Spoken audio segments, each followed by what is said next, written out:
Slim body එකක්, හොඳ camera setup එකක්. ඒ වගේම 5G network එකක් ආපු අලුත්ම ෆෝන් එක ගැන අපි අද කතා කරමු. මේ තමයි Nubia Air Pro.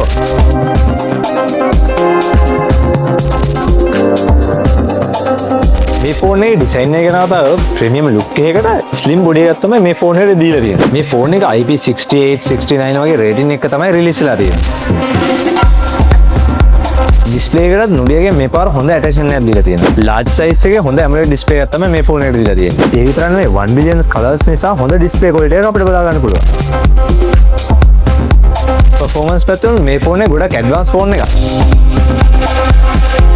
මේ ෆෝන් එකේ කැමරා එක ගැන දාලා ගොඩක් හොඳ quality කැමරා setup එකක් අපිට බලා ගන්න පුළුවන්. social media වලට නිතරම photos upload කරන ඔයාලට මේ ෆෝන් එක හොඳට වටිනවා. බොඩි එකක් වුණත් මිලියම්පියර් 5000 හොඳ බැටරි කැපැසිටි එකක් අපිට මේ ෆෝන් එකේ බලා ගන්න පුළුවන්. ඒ වගේම 45 watts fast charging, bypass charging වගේ පසුබිම් මේ ෆෝන් එකට දීලා තියෙනවා. ඉතින් මේ ෆෝන් එක දැන් ඔයාලා බයිසෝන් අපේ ඕනම බ්‍රාන්ච් එකකින් ටික ටික ගෙවන්න ගන්න පුළුවන්. මුලින් ගෙවන්න ඕනේ 130ක් විතරයි. තව කෝපේ සින් පේ වගේ මොනවද මේ ෆෝන් එක ගන්න පුළුවන්. ඉතින් මේ ෆෝන් එකට එක්ස්පීරියන්ස් කරලා බලන්න පුළුවන් පසුබිම් බයිසෝන් අපි දීලා තියෙනවා. ඉතින් මේ වගේ තවත් රිවිව් එකකින් අපි තවත් දවසක හම්බ වෙමු.